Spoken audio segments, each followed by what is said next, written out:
नमस्कार साथियों, मैं सौरभ आप सभी को अपने यूट्यूब चैनल सौरभ एकेडमी को स्वागत करता हूं। साथियों, आज हम लोग देखेंगे आय दृष्टि का जो घटना चक्र का बुक है उसके अंतर्गत अंतर्राष्ट्रीय और आर्थिकी से संबंधित जितने भी वन लीनियर प्रश्न उसको हम लोग संपूर्ण रूप से एक विश्लेषणात्मक तौर पर कवर करेंगे। साथियों, अगर आपने अभी तक राष्ट्रीय घटनाक्रम का क्लास नहीं देखा है तो आप लोग जाकर प्लेलिस्ट में अवश्य देख लें और चैनल को सब्सक्राइब कर दें और अपने साथियों के साथ शेयर करें। तो चलिए फ्रेंड्स, हम लोग शुरू करते हैं अंतर्राष्ट्रीय घटनाक्रम से। पहला प्रश्न है आज का, वर्ष 2024 के कोप 29 संयुक्त राष्ट्र जलवायु परिवर्तन सम्मेलन की मेज़बानी किस देश के द्वारा की जाएगी? तो अजरबैजान के द्वारा कोप 29 की मेज़बानी किया जाएगा। तो वहीं अजरबैजान की राजधानी की बात करें तो अजरबैजान की राजधानी क्या होती है? बाकू होती है। साथियों, ये देश चर्चा में है तो इसका राजधानी और मुद्रा को क्या कर लेंगे? याद करते चलेंगे।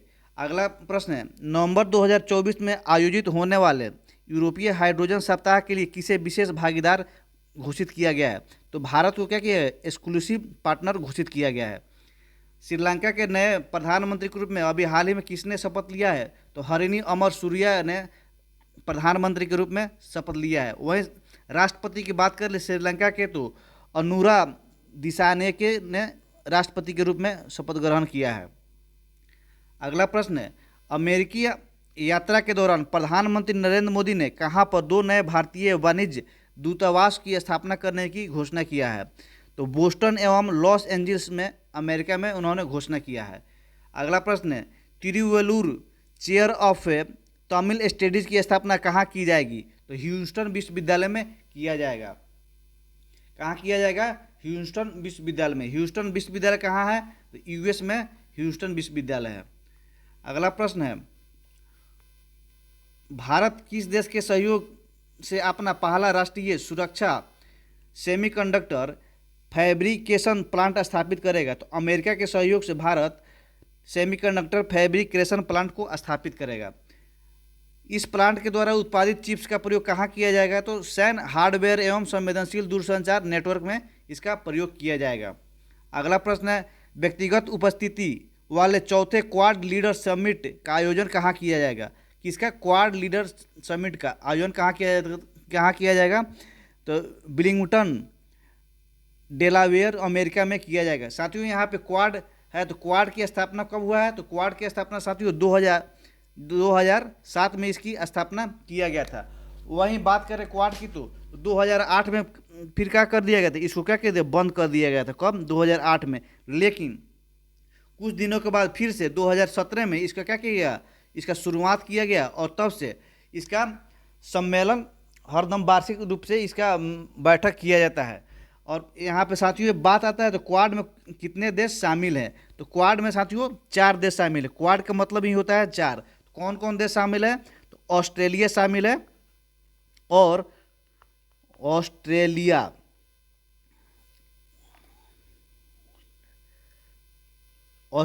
है, जापान है, इंडिया है और यूएसए है। साथियों, इसमें कौन कौन देश शामिल है? ऑस्ट्रेलिया है, जापान है, इंडिया है, यूएस है। इसको हम लोग याद कैसे रखेंगे? मान लो यहाँ पे क्या हुआ, विश्व का एक मान लो यहाँ पे मैप हुआ तो यहाँ पे क्या है? ऑस्ट्रेलिया है, यहाँ पे क्या है? एशिया है, यहाँ यूरोप है, यहाँ अफ्रीका है, यहाँ उत्तरी अमेरिका और दक्षिणी अमेरिका।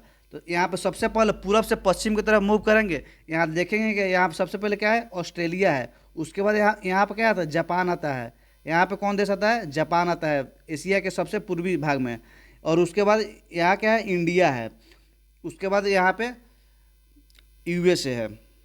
इसको इस माइंड मैप के माध्यम से आप लोग क्या कर लीजिएगा? इसको याद कर लीजिए कौन कौन देश इसमें शामिल है। 4 देश शामिल है क्वाड में। पहला है ऑस्ट्रेलिया, दूसरा जापान, तीसरा इंडिया और चौथा यूएसए इसमें शामिल है। अगला प्रश्न को हम लोग देखेंगे, समग्र रूप से यह क्वाड लीडर समिट का कौन सा संस्करण था? ये 6ठा संस्करण था। कौन सा संस्करण था? 6ठा संस्करण था। हिंद प्रशांत क्षेत्र में कैंसर के बोझ को कम करने के उद्देश्य से क्वाड देशों ने किस पहल को लॉन्च किया है? तो कैंसर मूनशॉट इनिशिएटिव को उसने पहल किया। किसने किया? क्वाड देशों ने, यानी कि चारों देशों ने मिलकर सम्मिलित रूप से यह पहल को संचालित किया है। वर्ष 2025 में अगले क्वाड लीडर समिट का आयोजन कहाँ किया जाएगा? भारत में किया जाएगा। ये प्रश्न आप लोग के क्या VVI हो गया। 2025 में क्वाड का सम्मेलन कहाँ होगा? तो अपना देश भारत में होगा इसका सम्मेलन। अगला प्रश्न है, भारत, अमेरिका, जापान तटरक्षक बलों को और ऑस्ट्रेलिया की बॉर्डर फोर्स द्वारा किस मिशन को लॉन्च किया गया है? तो क्वाड एट सी शिप ऑब्जर्वेशन मिशन को लॉन्च किया गया है। हिंद प्रशांत क्षेत्र में अंतर संचालनीयता में सुधार लाने हेतु यह मिशन कब लॉन्च किया गया? तो वर्ष 2025 में। क्वाड देशों द्वारा हिंद प्रशांत क्षेत्र में प्रशिक्षण के लिए किस नई क्षेत्रीय समुद्री पहल की घोषणा किया गया है? तो मैत्री पहल की घोषणा किया गया है। मेलबर्न विश्वविद्यालय के पहले मेलबर्न वैश्विक केंद्र का शुभारंभ कहाँ किया गया है? नई दिल्ली में इसका शुभारंभ किया गया है। अगला प्रश्न, इस केंद्र का नाम क्या रहेगा? तो मेलबर्न ग्लोबल सेंटर दिल्ली रहेगा। जॉर्डन के नए प्रधानमंत्री कौन बने हैं? जॉर्डन के नए प्रधानमंत्री जफर हसन बने हैं।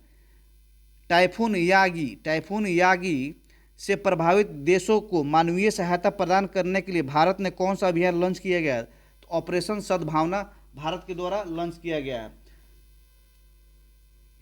और टाइफून जो यागी आया था, ये कहाँ से शुरुआत हुआ? तो पश्चिमी फिलीपींस से यह शुरुआत हुआ था। कहाँ से हुआ था? पश्चिमी फिलीपींस से शुरुआत हुआ था। और इससे प्रभावित देश कौन कौन थे? इससे प्रभावित देश वियतनाम, लाओस और म्यांमार थे। और भारत ने इन्हीं 3 देशों को, वियतनाम और लाओस और म्यांमार के लिए अपने सहायता को संचालित किया है, जिस ऑपरेशन का नाम क्या रखा है? ऑपरेशन सद्भावना। और टाइफून, अगला प्रश्न है, एक पूर्ण सदस्य के रूप में अंतर्राष्ट्रीय सौर गठबंधन में शामिल होने वाला 101वां देश कौन बन गया है? तो नेपाल बन गया है। साथियों, अंतर्राष्ट्रीय सौर गठबंधन का मुख्यालय कहाँ है? इसका मुख्यालय गुड़गांव में है, जो कि हरियाणा में है। और इसकी स्थापना कब हुआ था? तो नवंबर 2015 में हुआ था। और किसके द्वारा शुरू किया गया था? तो फ्रांस के राष्ट्रपति और भारत के प्रधानमंत्री के द्वारा संयुक्त रूप से इस कार्यक्रम को शुरू किया गया था। किसको? अंतर्राष्ट्रीय सौर गठबंधन मिशन को, जिसमें भी हाल ही में 101वां देश इसमें शामिल हुआ है, जो कौन है? नेपाल है। अगला प्रश्न है, वर्ष 2024 के टाइम पत्रिका में AI क्षेत्र के विश्व में के 100 सबसे प्रभावशाली लोगों की सूची में किन प्रमुख भारतीयों को शामिल किया गया है?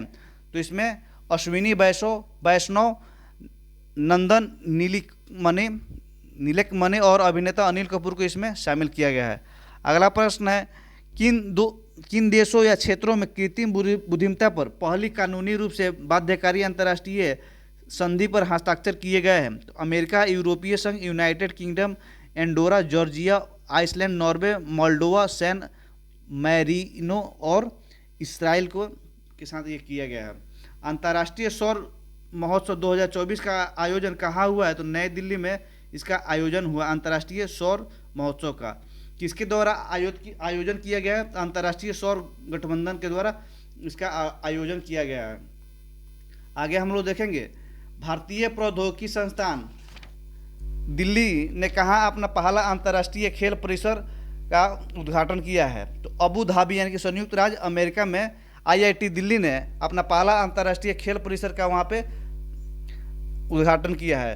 वहीं बात करें तो अपने देश से बाहर विदेशों में IIT की स्थापना करने वाला सबसे पहला IIT है, IIT मद्रास है।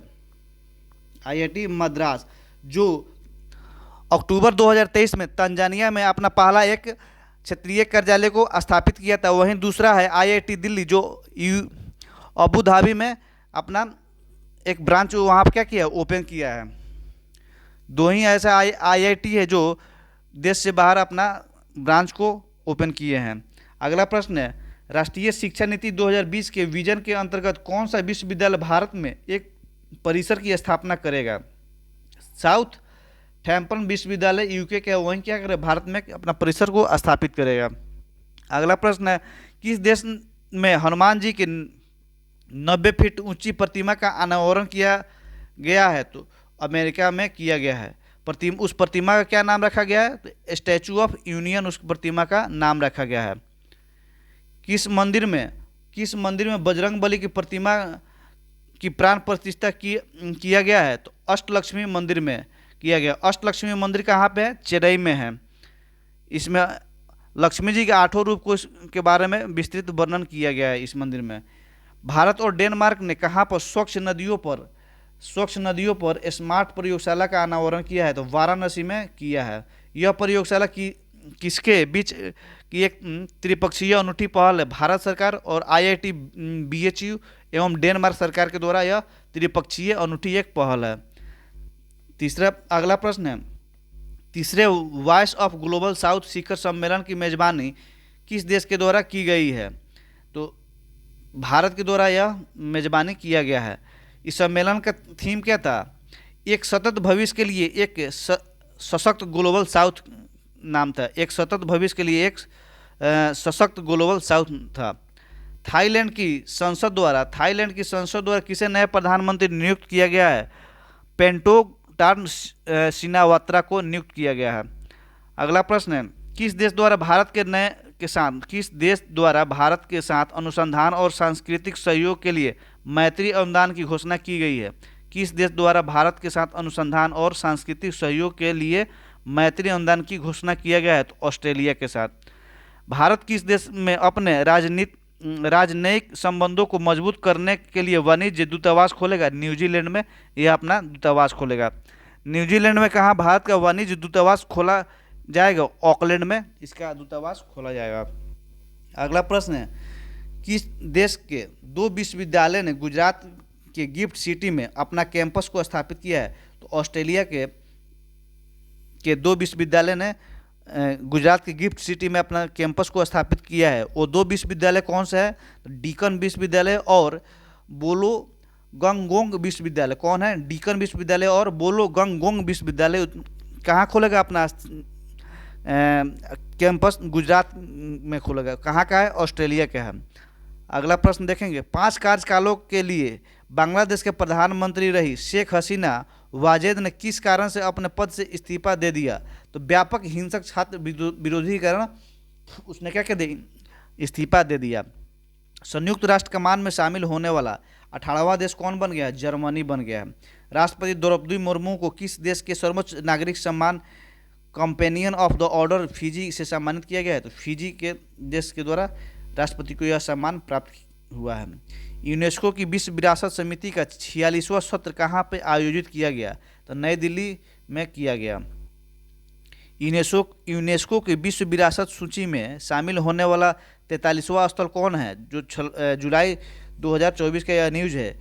मोइदम अहोम राजवंश की टीला दफन प्रणाली है। हेनले पासपोर्ट सूचकांक 2024 के अनुसार भारत कौन से स्थान पर है? 81वें स्थान पर है। हेनले पासपोर्ट रैंक 2024 के अनुसार भारत का रैंक क्या है?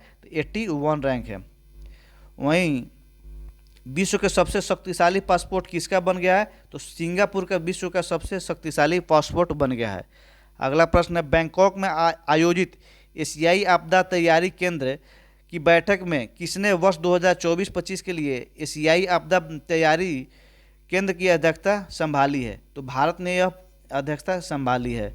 अगला प्रश्न है, किसको एस्टोनिया का नया प्रधानमंत्री नियुक्त किया गया है? क्रिस्टन मिशेल को एस्टोनिया का नया प्रधानमंत्री नियुक्त किया गया है।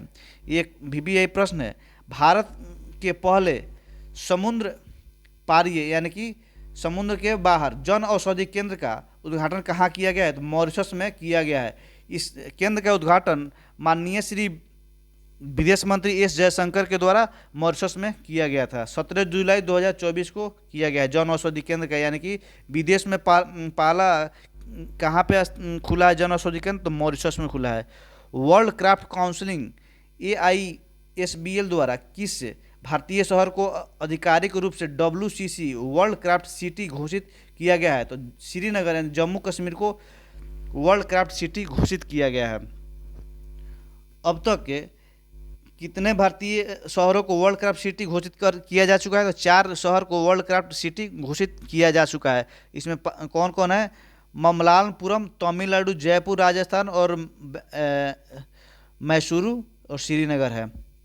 अगला प्रश्न है, किस शहर में स्थित ग्रेविन वैक्स संग्रहालय द्वारा बॉलीवुड अभिनेता शाहरुख खान के सम्मान में सोने के सिक्के जारी किया गया है? तो पेरिस, फ्रांस।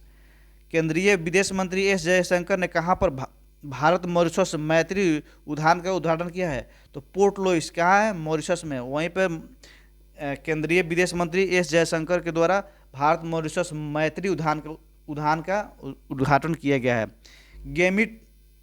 गेमी टाइफून ने हाल ही में किन देशों के प्रमुख रूप से प्रभावित किया है? ताइवान और फिलीपींस को गेमी टाइफून प्रभावित किया है। और गेमी टाइफून का नाम किस देश के द्वारा दिया गया है? तो साउथ कोरिया के द्वारा गेमी टाइफून का नाम दिया गया है। कोरिया के द्वारा गेमी टाइफून का नामकरण किया गया है। यह किस देश को प्रभावित किया है? ताइवान और फिलीपींस को यह प्रभावित किया है। और यह जो गेमी तूफान था किस प्रकार का तूफान था? उष्ण कटिबंधीय चक्रवात था ये। किस देश ने अपना पहला व्यापक जलवायु परिवर्तन कानून पारित किया है? तो दक्षिण अफ्रीका ने यह कानून पारित किया है। नीदरलैंड के नए प्रधानमंत्री कौन बने हैं? डिक सूफ नीदरलैंड के प्रधानमंत्री बने हैं। पशुपालन पर कार्बन टैक्स लगाने वाला विश्व का पहला देश कौन बन गया है? तो डेनमार्क बन गया है। किस पे कार्बन टैक्स लगाने वाला? पशुपालन पर। संयुक्त राष्ट्र द्वारा अफगानिस्तान पर विशेष दूतों की तीसरी बैठक कहाँ आयोजित की गई है? तो दोहा, कतर में इसका आयोजन किया गया है। वर्ष 2024-25 की अवधि के लिए एशियाई आपदा तैयारी केंद्र का अध्यक्ष कौन बना है? तो भारत बना है। कौन बना है? भारत बना है। प्रधानमंत्री नरेंद्र मोदी की रूस यात्रा के दौरान उन्हें रूस के किस सर्वोच्च नागरिक सम्मान से उन्हें सम्मानित किया गया है? तो order of Saint Andrews the Apostle. Order of Saint Andrews the Apostle से प्रधानमंत्री नरेंद्र मोदी को सम्मानित किया गया है। पनामा के नए राष्ट्रपति अभी कौन बने हैं? तो जोस राउल मुलिनो। कौन बने हैं? जोस राउल मुलिनो पनामा के नए राष्ट्रपति चुने गए हैं। भारत की अध्यक्षता में कोलंबो प्रोसेस की प्रथम बैठक कहाँ पे संपन्न हुई है? तो जेनेवा में संपन्न हुई है। भारत की अध्यक्षता में कौन बैठक? कोलंबो प्रोसेस कहाँ हुआ है संपन्न? जेनेवा में संपन्न हुआ है। उत्तर अटलांटिक संधि यानी कि नाटो का महासचिव किसे नियुक्त किया गया है? तो मार्क रूटे को नाटो का महासचिव नियुक्त किया गया है। वहीं नाटो की बात करें तो इसकी स्थापना कब हुआ था? तो 1949 में नाटो की स्थापना हुआ था। 4 अप्रैल 1949 को नाटो की स्थापना हुआ था, जिसमें तकरीबन 32 देश, अभी वर्तमान में 32 देश इसमें शामिल है। वहीं 32वां देश की बात करें तो 32वां देश इसमें कौन है? स्वीडन है। और इसका मुख्यालय कहाँ है? बेल्जियम, ब्रुसेल्स में इसका मुख्यालय है नाटो का। किस विश्वविद्यालय ने संत तिरुमंगई अलवर की लगभग 500 वर्ष पुरानी कांस्य प्रतिमा का भारत को लौटाने पर सहमति जताई है? तो ऑक्सफोर्ड विश्वविद्यालय ने यह सहमति जताई है। अमेरिका, भारत, दक्षिण कोरिया, जापान और यूरोपीय संघ ने मिलकर किस गठबंधन के गठन की घोषणा किया है? तो बायो फार्मास्यूटिकल अलायंस की उन्होंने यहाँ पे घोषणा किया है। वैश्विक ऊर्जा संक्रमण सूचकांक 2024 किसने जारी किया है? तो विश्व आर्थिक मंच ने यह घोषणा जारी किया है। वैश्विक ऊर्जा संक्रमण सूचकांक 2024 में शीर्ष स्थान कौन सा है? तो स्वीडन का है। इसमें किसका है? स्वीडन का है। मर्सर द्वारा जारी cost of living city ranking के अनुसार विश्व के सबसे महंगा शहर कौन बना है? तो हांगकांग बन गया। सबसे महंगा शहर हांगकांग बन गया। 50वें G7 शिखर सम्मेलन 2024 का आयोजन कहाँ पे किया गया है? अपुलिया, इटली में इसका आयोजन किया गया है। ग्लोबल जेंडर गैप रिपोर्ट 2024 किसके द्वारा जारी की गई है? तो विश्व आर्थिक मंच के द्वारा ग्लोबल जेंडर गैप रिपोर्ट का प्रकाशन किया गया है। विश्व लैंगिक अंतराल रिपोर्ट 2024 के अनुसार पूर्ण लैंगिक समानता हासिल करने में विश्व को कितना समय लगेगा? तो 124 वर्ष लगेगा, यानी कि 2158 तक विश्व लैंगिक पूर्ण लैंगिक समानता हासिल कर लिया जाएगा। यूक्रेन शांति समझौता सम्मेलन 2024 का आयोजन कहाँ पे किया गया है? तो स्विट्जरलैंड में इसका आयोजन किया गया है। समलैंगिक विवाह को मान्यता देने वाला पहला दक्षिण पूर्वी एशियाई देश कौन बन गया है? थाईलैंड बन गया है। यानी कि समलैंगिक विवाह को मान्यता देने वाला पहला दक्षिण पूर्वी कौन देश बना है? थाईलैंड बना है। पीटर पेलेग्रिनी ने किस देश के राष्ट्रपति का पद ग्रहण किया है? स्लोवाकिया का उन्होंने देश का उन्होंने पद को ग्रहण किया है। जूडिथ सुमिनवा तुलुका किस देश के पहली प्रधानमंत्री बन गई है? कांगो लोकतांत्रिक गणराज्य के प्रधानमंत्री बन गई है। अगला प्रश्न है, संयुक्त राज्य अमेरिका ने किस देश को अपना प्रथम गैर नाटो सहयोग नामित किया है? तो केन्या को इन्होंने नामित किया है। पाकिस्तान के साथ किन देशों को संयुक्त राष्ट्र सुरक्षा परिषद में अस्थायी सदस्य के रूप में निर्वाचित किया गया है? तो सोमालिया, पनामा, डेनमार्क और यूनान को निर्वाचित किया गया है। बायो इंटरनेशनल कन्वेंशन 2024 का आयोजन कहाँ किया गया है? तो सैन डियागो यूएसए में किया गया है। कहाँ किया गया है? सैन डियागो यूएसए में। किसका? बायो इंटरनेशनल कन्वेंशन 2024 का आयोजन वहाँ पे किया गया है। अगला प्रश्न है, क्यूएस वर्ल्ड यूनिवर्सिटी रैंकिंग 2025 में किस विश्वविद्यालय को शीर्ष स्थान प्राप्त हुआ है? तो मैसाचुसेट्स इंस्टीट्यूट ऑफ टेक्नोलॉजी यानी कि MIT, जो कहाँ पे है? यूएसए में है। उसको क्या प्रथम रैंक मिला क्यूएस वर्ल्ड यूनिवर्सिटी रैंकिंग में। अगला प्रश्न है, संगरी ला संवाद का 21वां संस्करण कहाँ पे संपन्न हुआ है? तो सिंगापुर में यह संपन्न हुआ है। अगला प्रश्न है, 77वीं विश्व स्वास्थ्य संगठन कहाँ पे आयोजित हुआ? जिनेवा, स्विट्जरलैंड में इसका आयोजन किया गया है। रूस से लगती अपनी सीमाओं पर कितने नाटो देशों ने ड्रोन वॉल बनाने की योजना को घोषित किया है? तो 6 देशों ने यह घोषणा किया है। 6 देशों कौन कौन से है? तो लिथुआनिया है, लाटविया है, एस्टोनिया है, पोलैंड है, फिनलैंड है और नॉर्वे है। प्रथम काजा टेफ्का यानी शिखर सम्मेलन 2024 का आयोजन कहाँ पे हुआ है? जाम्बिया में इसका आयोजन हुआ है। पहला अंतर्राष्ट्रीय आलू दिवस कब मनाया गया? 30 मई 2024 को मनाया गया। प्रथम अंतर्राष्ट्रीय आलू दिवस, ये प्रश्न भी यही हो गया है।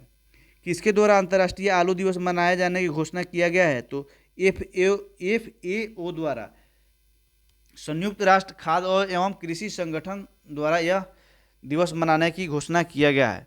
टाइम्स 100 सबसे प्रभावशाली कंपनी 2024 नामक सूची में भारत की कितनी कंपनियां इसमें शामिल हैं? तो 3 कंपनी इसमें भारत की शामिल है। कौन कौन है? Reliance industries, Tata group, serum institute of India इसमें शामिल है। हार्वर्ड विश्वविद्यालय के साथ ऑनलाइन MBA प्रोग्राम शुरू करने वाला भारत का पहला विश्वविद्यालय कौन बन गया? चंडीगढ़ विश्वविद्यालय बन गया है, जो कि हार्वर्ड विश्वविद्यालय के साथ MBA की ऑनलाइन प्रशिक्षण देगा।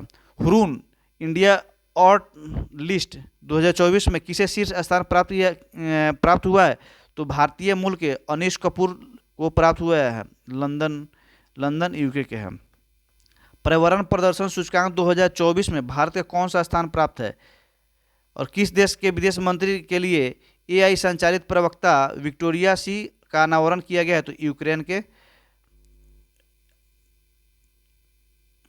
विदेश मंत्रियों के द्वारा।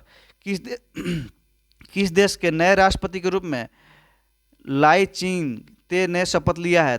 ताइवान के। हिदायत चक्रवात से मुक्त कौन सा देश प्रभावित हुआ है? तो तंजानिया प्रभावित हुआ है। कौन चक्रवात से? हिदायत चक्रवात से। विश्व हाइड्रोजन शिखर सम्मेलन 2024 का कहाँ पे आयोजन किया गया है? तो रॉटरडम, नीदरलैंड में इसका आयोजन किया गया है। भारत और किस देश ने चाबहार में शहीद बेहेश्ती पोर्ट टर्मिनल के विकास के लिए दीर्घ अवधि समझौता पर हस्ताक्षर किया है? तो ईरान इसका होगा सही उत्तर। किन भारतीय कृतियों को यूनेस्को के memory of the world religion register में शामिल किया गया है? तो रामचरितमानस, पंचतंत्र और सहृदय लोचन की हस्तलिपि को इसमें शामिल किया है। किस संस्था ने यात्रा एवं पर्यटन विकास सूचकांक 2024 से जारी किया है? तो विश्व आर्थिक मंच ने यह जारी किया है। यात्रा और पर्यटन विकास सूचकांक 2024 में समग्र रैंकिंग में भारत का कौन सा स्थान प्राप्त है? तो 39वां स्थान इसमें भारत का प्राप्त है। संयुक्त राष्ट्र महासभा द्वारा 24 मई को किस दिवस के रूप में मनाने जाने की घोषणा किया किया गया है? तो अंतर्राष्ट्रीय मारखोर दिवस। कौन दिवस? अंतर्राष्ट्रीय मारखोर दिवस कब मनाया जाएगा? 24 मई को मनाया जाएगा। किसके द्वारा घोषणा किया गया है? तो संयुक्त राष्ट्र महासभा के द्वारा इस दिवस को मनाने की घोषणा किया गया है। भारत ने किस अवधि हेतु कोलंबो प्रोसेस की अध्यक्षता ग्रहण किया है? तो वर्ष 2024 से 26 के लिए भारत ने इसमें अध्यक्षता उसमें शामिल हुआ है। लिथुआनिया के राष्ट्रपति के रूप में कौन पुनर्निर्वाचित हुए हैं? तो गिटानोस नौसेदा ने लिथुआनिया के राष्ट्रपति के रूप में फिर से दोबारा निर्वाचित हुए हैं। मेक्सिको ने किस देश के साथ अपने कूटनीतिक संबंध समाप्त कर दिया? इक्वाडोर के साथ मेक्सिको ने अपना कूटनीतिक संबंध को समाप्त कर दिया। विश्व सैन्य व्यय प्रवृत्ति 2023 नामक रिपोर्ट के अनुसार वर्ष 2023 में विश्व में सर्वाधिक सैन्य व्यय करने वाला शीर्ष 3 देश कौन कौन सा है? यूएसए है प्रथम पर, दूसरा में चीन है और तीसरा में रूस है, जो विश्व सैन्य पे अपने सबसे ज़्यादा रुपये को खर्चा करता है। टाइम्स की वर्ष 2024 में 100 सबसे प्रभावशाली लोगों की सूची में कितने भारतीय या भारतीय मूल के लोगों की जगह इसमें बना है? तो इसमें कौन कौन है? 8 इसमें शामिल है। स्वर्ण की धूल उगलने के कारण खबरों में रहा माउंट एरेबस कहाँ अवस्थित है? तो अंटार्कटिका में यह अवस्थित है। आयरलैंड के सबसे युवा प्रधानमंत्री कौन बने हैं? Simon Harris. 37 वर्ष की अवस्था में इन्होंने इस पद को ग्रहण किया है। आइसलैंड के नए प्रधानमंत्री कौन बने हैं? तो बजरीत बेनिडिक्सन आइसलैंड के नए प्रधानमंत्री बने हैं। भारत सरकार ने हिंसाग्रस्त कैरिबियन देश हैती से अपने नागरिकों को निकालने हेतु किस मिशन का संचालन किया है? तो ऑपरेशन इंद्रावती को भारत सरकार ने शुरू किया है। अंतर्राष्ट्रीय दूरसंचार संघ ने किसको अपने डिजिटल इनोवेशन बोर्ड का सह अध्यक्ष नियुक्त किया है? तो भारत को अंतर्राष्ट्रीय दूरसंचार संघ ने डिजिटल इनोवेशन बोर्ड का सह अध्यक्ष नियुक्त किया है। अगला प्रश्न है, पृथ्वी पर भूमि के सबसे दूरस्थ बिंदु पॉइंट नीमो तक पहुंचने वाले पहले व्यक्ति कौन है? तो क्रिस ब्राउन है। कौन है? क्रिस ब्राउन है। पॉइंट नीमो को किस नाम से जाना जाता है? दुर्गमता का ध्रुव के नाम से भी पॉइंट नीमो को जाना जाता है। भूटान का सर्वोच्च नागरिक सम्मान ऑर्डर ऑफ द ड्रूक ग्लायपो किसे दिया गया है? नरेंद्र मोदी को दिया गया है। लोकतंत्र के लिए तीसरा शिखर सम्मेलन कहाँ आयोजित किया गया है? तो सियोल दक्षिण अफ्रीका में इसका आयोजन किया गया है। हुरून ग्लोबल रिच लिस्ट के अनुसार विश्व के सर्वाधिक अमीर व्यक्ति कौन बने हैं? एलॉन मस्क बने। इनका कितना का संपत्ति है? तो $231 बिलियन का उसका संपत्ति है। गर्भपात को संवैधानिक दर्जा देने वाला भारत के विश्व का पहला देश कौन बन गया? तो फ्रांस बन गया है। यानी क्या किया है? एबॉर्शन को क्या कर दिया है? लीगल कर दिया है। कौन? फ्रांस। किस देश में विश्व की पहली 3D प्रिंटेड मस्जिद का अनावरण किया गया है? तो सऊदी अरब में 3D प्रिंटेड मस्जिद का अनावरण किया गया है। किस विश्वविद्यालय ने राष्ट्रपति द्रौपदी मुर्मू को डॉक्टर ऑफ सिविल लॉ के मानद उपाधि से सम्मानित किया है? तो मॉरिशस विश्वविद्यालय ने यह सम्मान द्रौपदी मुर्मू को दिया है। फिनलैंड के नए राष्ट्रपति कौन बने हैं? हाल ही में अलेक्जेंडर स्टॉब फिनलैंड के अभी नए प्रधानमंत्री बने हैं। अगला प्रश्न है, यूरोप के वीजा